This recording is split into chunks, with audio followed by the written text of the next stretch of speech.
welcome to a new episode of the brand called You. Today I have an incredibly accomplished lawyer, someone who's seen it all in the world of law. Shivpriya Nanda, welcome to the show. Thank you so much, Ashutosh, and thank you for having me here. Thank you. Shivpriya is a partner at JSA Law and she's the co chair of its corporate practice. So tell me a little bit about your early career. Where did you qualify from and how were early days in the legal field? Yeah, it was interesting because I came from a very small town.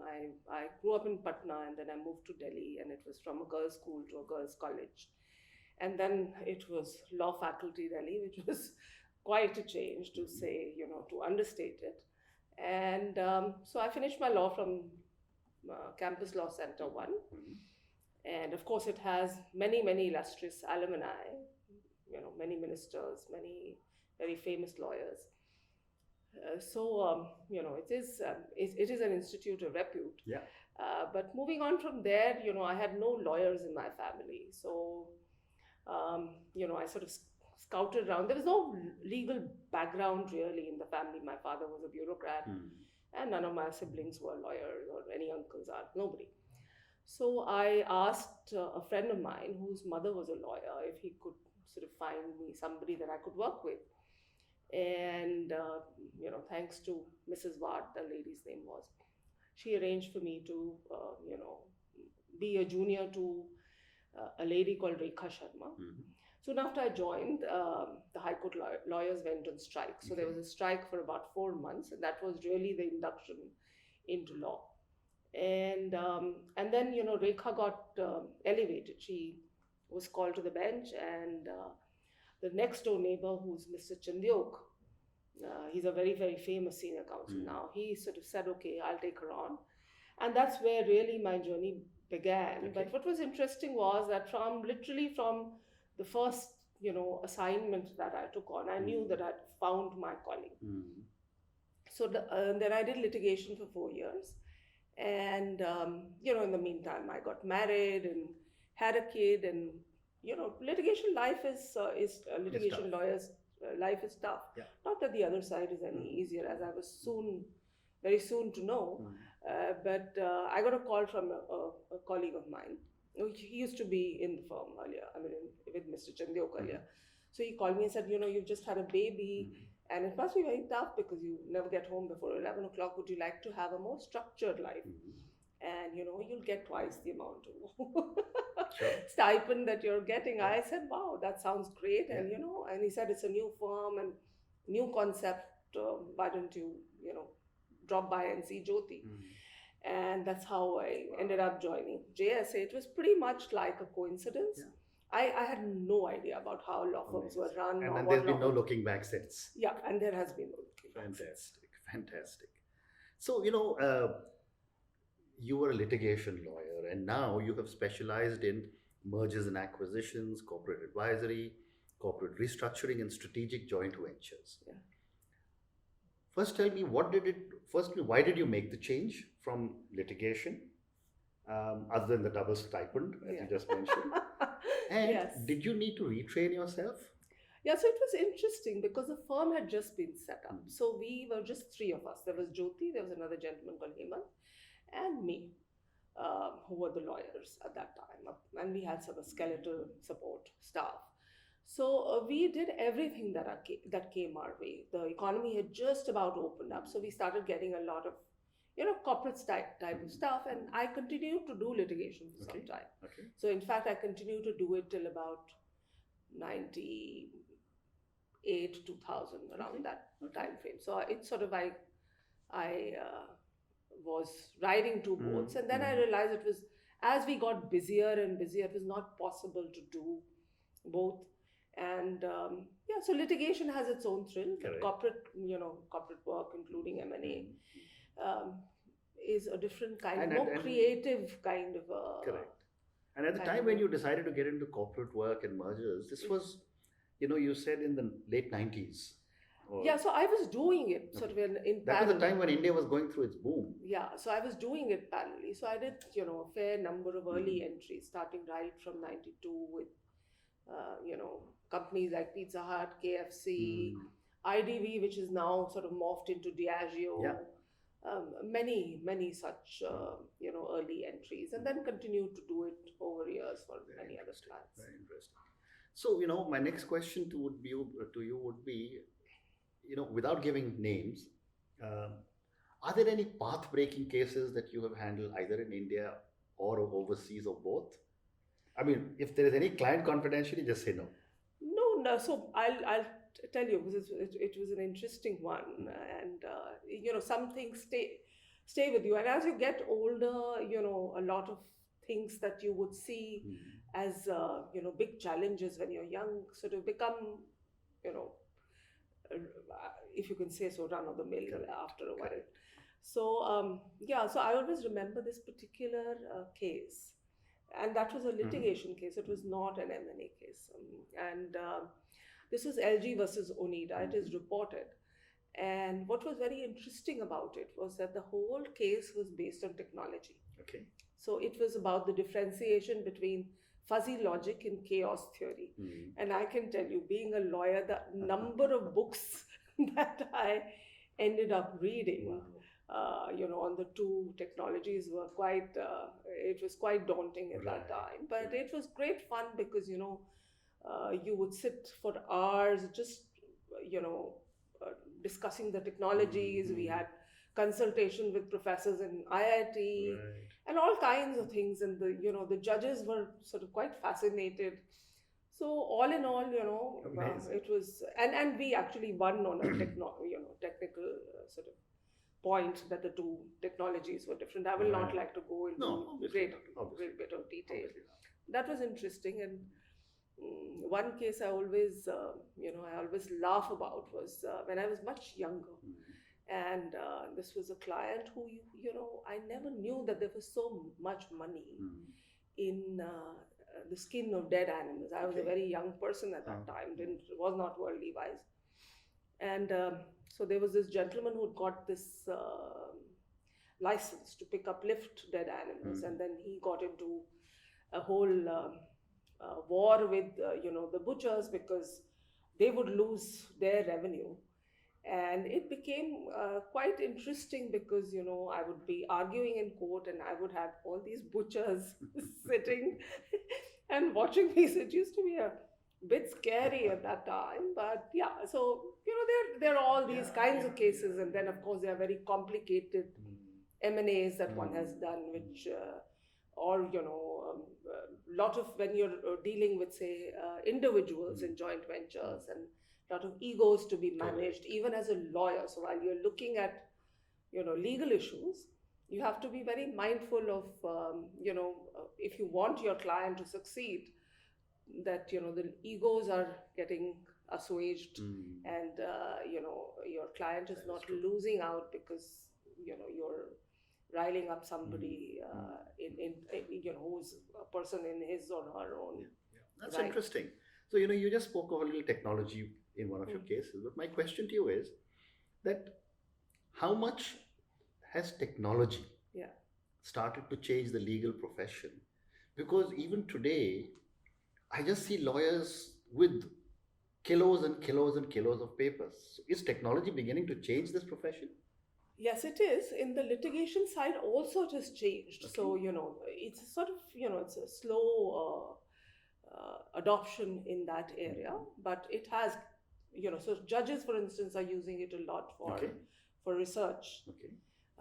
And technology, like any other business, and that's my personal view. I've held it for a long time, and I know that there is a contrarian view which says it will not be that fast, but I think in the next 7 years, at least on the corporate side, the legal profession will be dramatically different. Already, there are so many areas that technology is touching upon. So, sections of forensics, for instance, right, which is which Yeah. in times to come could even get linked into a lot of the evidence Correct. aspect of things, and so forensics is one. Certain areas of due diligence, certainly, there is a lot of Mm. impact of technology, and on initial contract formulation or drafting of contracts, which when I started off, literally, I still remember Yeah. when I did my first joint venture, we sat down, through the night and we drafted. Like I was dictating 16, Wow. contracts. Wow. From that, where you can literally churn out a draft template in, Mhm. a few And minutes. using, of course, probably a little more basic technology of Microsoft Word, Yeah, etc. Now yeah, comparing different versions has become easier. yeah. All that, of course. Otherwise, you have to literally, compare. I Yeah, yeah, remember how yeah. much time Which used to one spend is to just sit sitting. and read, and the other Yeah, is. yeah, yeah. I agree. Absolutely. So, moving on, there's this old saying of justice delayed is justice denied. And in our country, for civil matters, people say 30 years. Yeah. Um, my question to you is, where does the issue lie? I mean, is it um, at the courts? Is it just that the multiple layers are available from the district court to this court to that court, and finally everyone now says we'll go to the Supreme Court? Is it with lawyers, or is it just that we are a very litigious society? So I think it's a mix. My view is that it's a mixed bag of Mm, things. Clearly, of course, the judiciary is understaffed. mm, Uh, you know, there are just not enough judges, not enough courts. mm, Then also, I think somewhere in civil case, somewhere we also, as lawyers, sometimes don't have the discipline to mm, ensure that mm. things sort of move along and Correct. cases get over. Somewhere that overhang of how it used to be, where you know the um, the lawyer would sort of lord over the litigant, Mm. continues, and maybe not in the metros, but in Mufassal towns, it's It's still still there. there. Yeah. And also, apart from that, the thing is that the whole concept of oral argument, and that's again a very, I mean, I firmly believe in it, that things could dramatically change if if the number of arguments Hmm. that were allowed were to change. So if a lot of the arguments were presented in writing, it would definitely call for fewer adjournments, which are very often taken because the lawyer is not available or he's busy in another court, and also reduce the grounds of appeals, Mm. because everything would be pretty much there to Correct. see. Correct. So that I think could Mm. dramatically change the the situation. Mm. Because in any battle between Yeah. two parties, one will go away dissatisfied because that party has not won, and therefore just continuous process of I'll go to the next level, I go to the next level. Yeah, the question is also, it's what most people believe, that it's like having money in your Yeah. pocket versus having to pay it out, right? So as long as you can delay it, Mm. delay giving the relief to somebody who is entitled to the relief, that is when you are the counterparty, Mm. it serves a purpose. So Correct. that's why those appeals are there, right? It's not necessarily that the person who's going in for an appeal really necessarily has a great Correct. case. Correct. I agree. I agree. So, my next question to you is that, you practice in courts in India and you've also done it overseas. Yeah.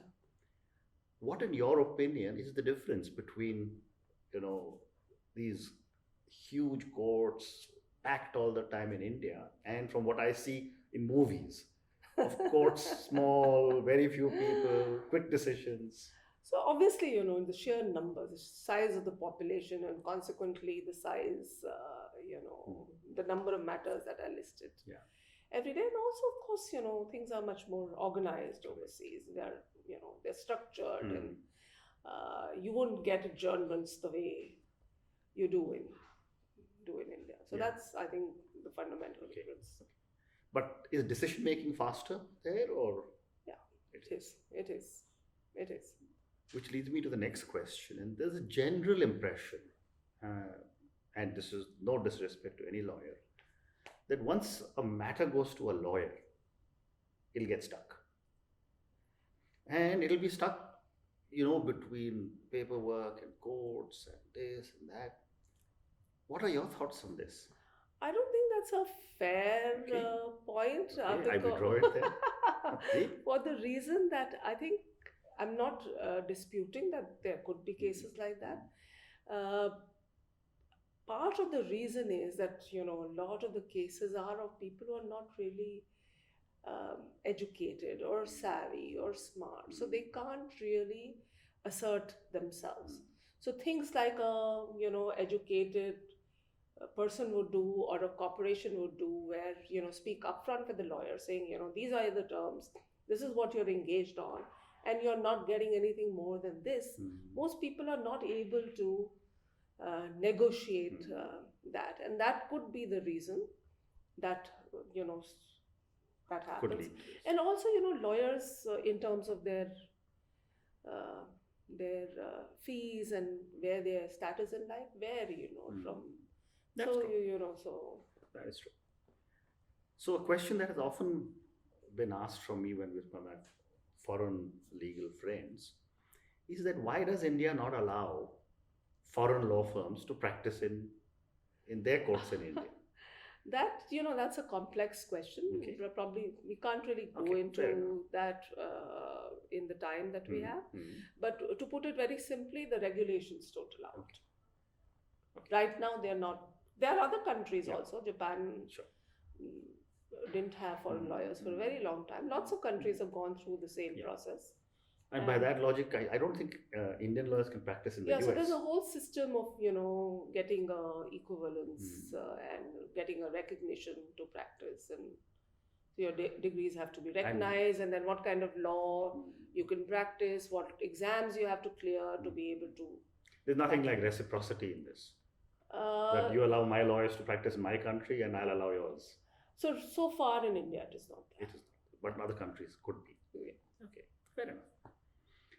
My last question on the legal part is that you've been a part of this for a long time. Yeah. How have you seen the entire legal process? From a time of incredible superstars that used to be there to far more senior lawyers in the system. How have you seen the legal practice evolve? So they are still, you still have some superstars, but what is very good, and it's, as I say, that it's a changing world like any other. And it's good. It's good for it's good for many youngsters. It's good for people who don't belong to families, with that whole legal connect, that it's getting spread out. And the reason is that actually, in that sense, the law firms have played a significant Correct. role in that, because they have provided avenues to people to to join and prosper and do well and establish themselves. So I would really give that credit to law firms. I'd say that the Indian law firms have played a remarkable role Absolutely. there, Absolutely. because Correct. they just provide that platform where you can grow, and you could make a name for yourself, and litigation still remains a little bit of an issue, but Correct. in all other areas of law, certainly.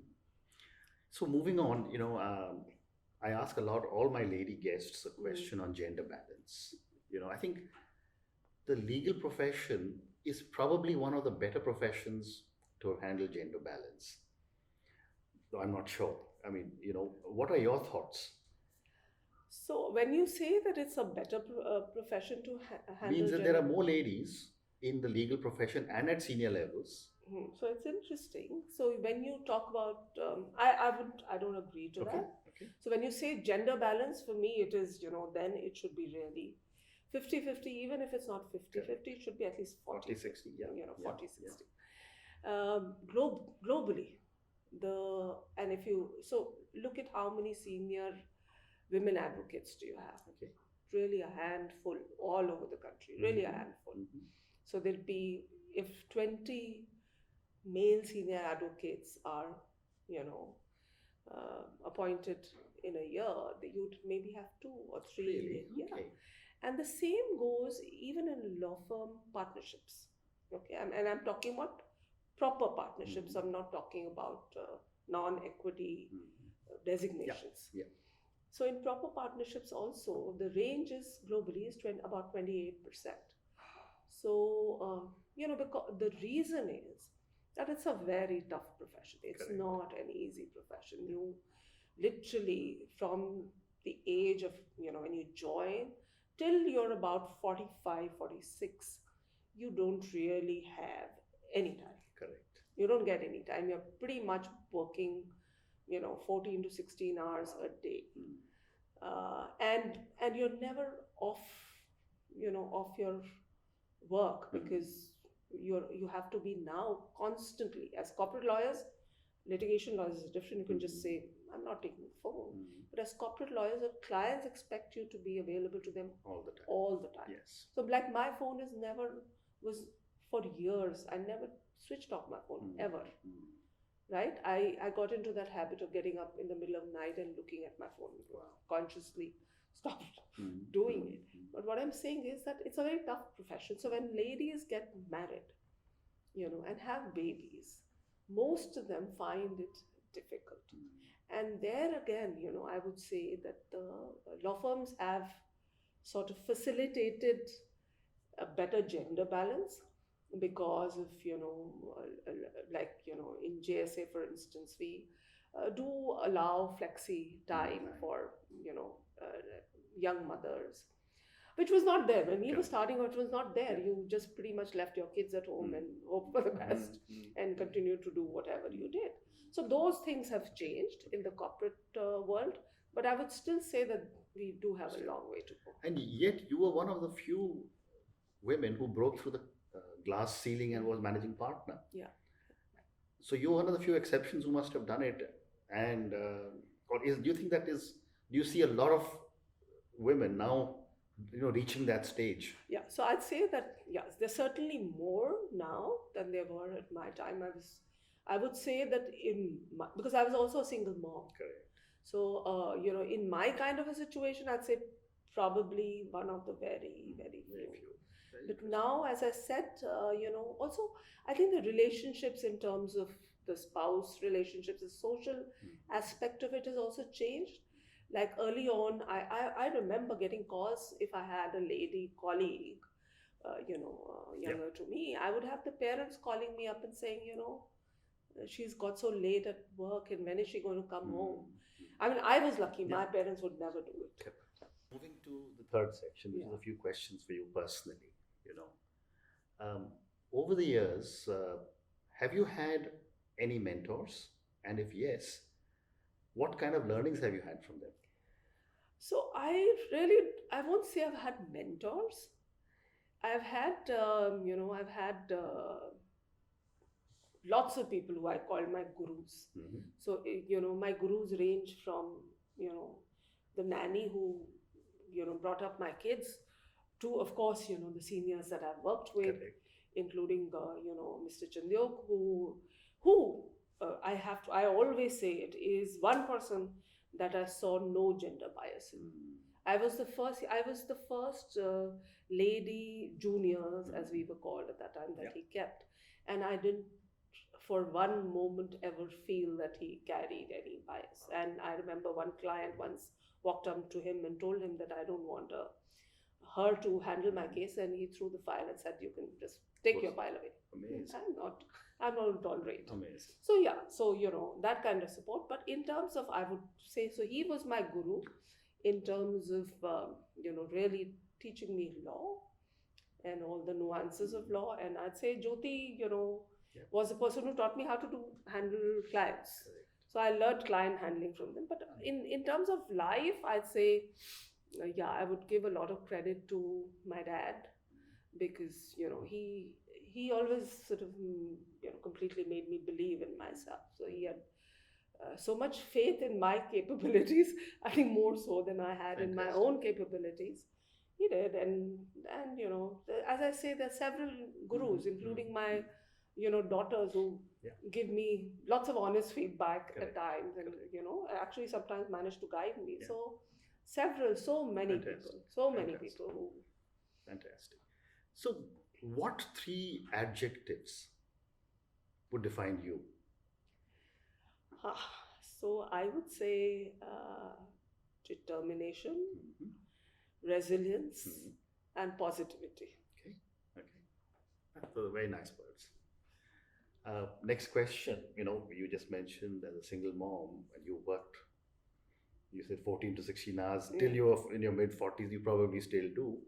How do you manage your work-life balance?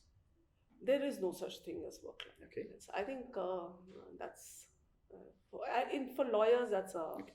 misnomer. You Fair. can't really have what people think is a balance, because if you're running a transaction, and I've done it, so I can tell you that if you're running a transaction and you have to go for a PTM, you just probably go heckle the teacher and say, look, I want to speak to you quickly now, and not really bother about what the teacher is saying about the kid, and you say, okay, God, just take care of it and it'll be okay. Understand. Completely agree. So I've got two more questions for you. First question is on failure. Yeah. Indian parents, for that matter, I think most parents in Asia don't teach children the importance of not worrying if they fail. Yeah. Yet we have all failed Yes. more often than not, Yes. and we've learned. Yes. My question is, what have been some of your learnings from some of your mistakes or failures? Yeah, so I would say, I think getting over any kind of fear is one of the biggest learning Okay.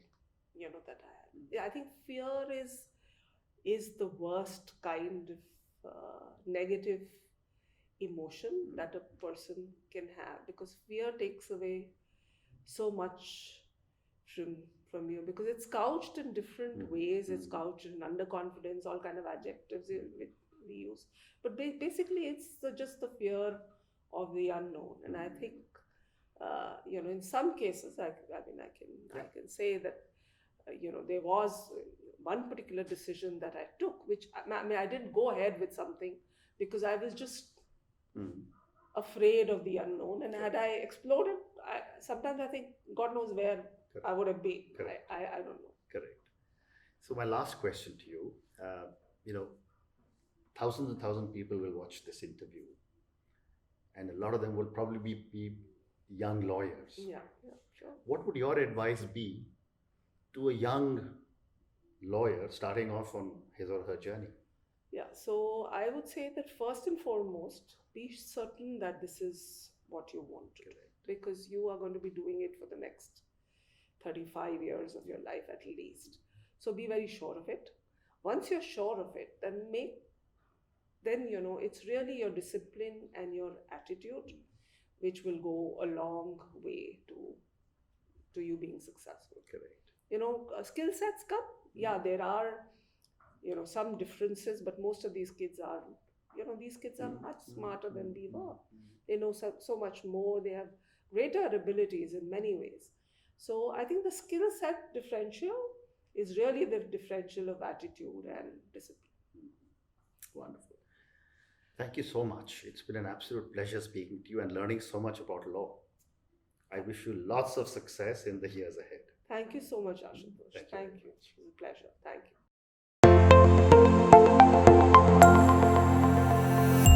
Thank you for listening to the Brand Called You podcast.